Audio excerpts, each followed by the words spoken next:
শীতকালে কিন্তু এই সবজিটা প্রত্যেকেই প্রায় পছন্দ করে, পুঁই মিটুলি বা পুঁই ফল। অনেকে পছন্দ করে না, কিন্তু কি জানি আমার তো দারুণ লাগে। গরম ভাতের সাথে ডাল ছাড়া শুকনো ভাতে মেখে খেতে দুর্দান্ত, কিংবা ডাল মাখিয়েও ভালো লাগে।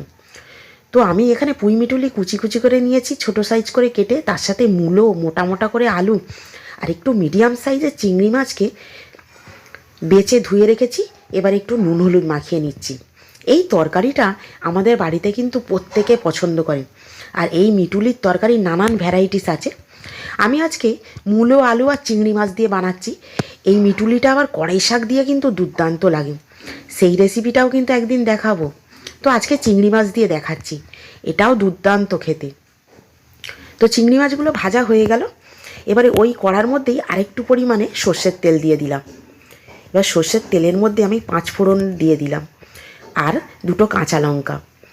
5 ফোড়ন আর কাঁচা লঙ্কা থেকে হালকা গন্ধ বেরোতেই মোটা সাইজের করে কেটে রাখা আলুগুলো দিয়ে দিলাম, আর তার সাথে সাথে মূলোটাও দিয়ে দিলাম।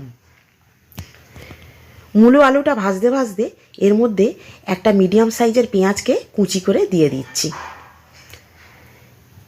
একটু নাড়াচাড়া করে নিয়ে মিটুলিগুলো এর মধ্যে অ্যাড করে দিলাম। মিটুলিটাও কিন্তু একটু সিদ্ধ হতে টাইম লাগে, সেই জন্য সমস্ত কিছু একসাথেই অ্যাড করে দিচ্ছি। এবারে মিক্সড করে নিয়ে এর মধ্যে একটু লবণ দিয়ে দিলাম, তার সাথে সাথে একটু আদা বাটা আর একটু রসুন বাটা। এর মধ্যে দিয়ে দিচ্ছি হলুদ গুঁড়ো, লঙ্কার গুঁড়ো, ধনে গুঁড়ো আর জিরে গুঁড়ো, সামান্য পরিমাণে জল দিয়ে বেশ অনেকক্ষণ টাইম ধরে কিন্তু কষাতে হবে। আর কষানোর সময় গ্যাসের ফ্লেমটা একটু লোতে করে রাখতে হবে।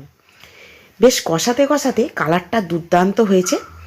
আর সমস্ত সবজি থেকে তেলটা ছেড়ে আসার পর এর মধ্যে আমি ভেজে রাখা চিংড়ি মাছটা দিয়ে দিলাম। চিংড়ি মাছ কিন্তু ভেজে রাখলে বেশ শক্তই হয়ে থাকে, সেই জন্য আমি আগে ভাগেই চিংড়ি মাছটা দিয়ে দিলাম, যাতে তরকারির সঙ্গে মিক্সড হয়ে বেশ একটু নরম হয়। এবারে পরিমাণ মতো জল দিয়ে দিলাম।